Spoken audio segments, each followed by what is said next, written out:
again, I'm speaking to Stephen Friend, FBI whistleblower. So to this day, Stephen, you're still not allowed to go out and make a living because the FBI is punishing you for exposing their corruption. Is that correct? Oh, they already the die has already been cast.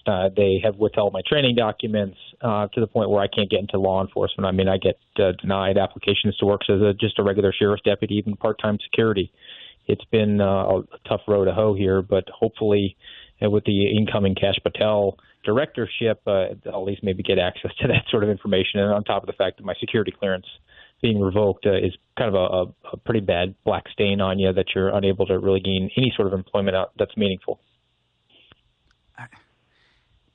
Man, that stuff makes me so hot. I mean, you are a strong person to deal with this and having it just makes me so frustrated. I hope someone in Trump's orbit is listening. I hope Kash Patel will right this wrong against these FBI whistleblowers that have been absolutely punished for doing the right thing and going about it the right way, as a matter of fact, and are just being destroyed for it. All right, six of the FBI's most senior executives were basically marched out of the buildings on orders of the acting Deputy Attorney General Emil Bove. So Trump isn't missing a beat, even though his nominations are waiting for confirmation. The people that are already in and these acting directors, if you will, aren't missing a beat. So your thoughts on these senior executives that were basically marched out or told to resign by today? This was an outstanding move, particularly last week, Thursday and Friday.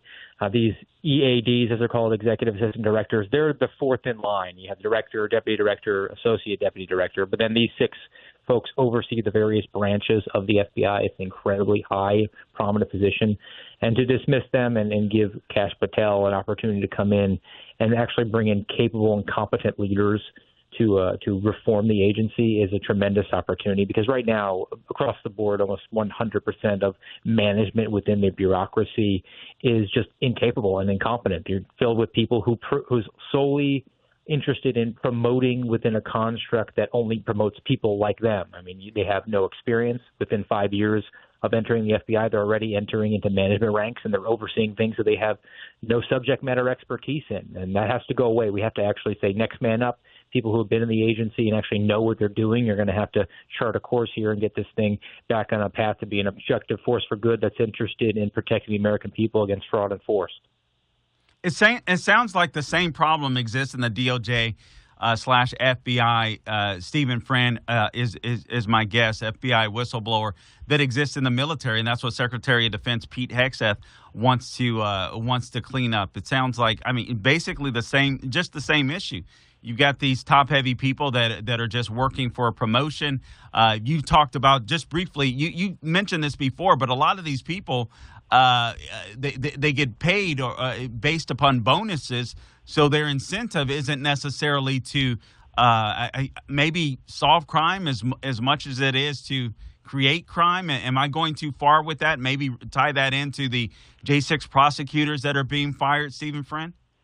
No, those are the overlap. That Venn diagram is a complete circle. The FBI has had for the better part of over a decade now integrated program management, which is a quota system where they set metrics for themselves to achieve, and they set the metrics very high for particular violations that are politically interesting to the people who are going to give them a budget over at Congress. So the Biden administration came in, had control of the Congress, and they set domestic terrorism, ergo white supremacy, very high, and that's what they did with January 6th. That was my whistleblowing. They took one case, turned it into thousands of cases, about 2,400 of them, and spread them around the country. And the senior executives got bonuses because of the quota system. They are incentivized to keep them on the book, open as many as they could. And the other thing I'll add, too, is for all the wailing and gnashing of teeth from our friends over on the communist left about how these executives have been walked out, the FBI promoted a significant number of people in the lead up to Donald Trump's inauguration. The week before, they promoted 6 assistant directors, and all these special agents in charge have only been there for a couple of weeks because they tried to get people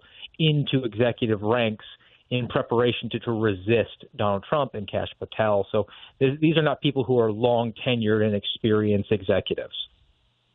Do you think that Donald Trump is better abled, or I mean, he seems like it. I mean, the guy is taking a sledgehammer to the DOJ and the FBI, and he has under the Constitution. I was reading through Article 2 of the Constitution, Steve. I'm like, I don't understand the uproar about all this stuff. This guy's the head of the. I mean, these people are under the helm of the executive branch. You think Trump gets it this time, based upon what you're seeing?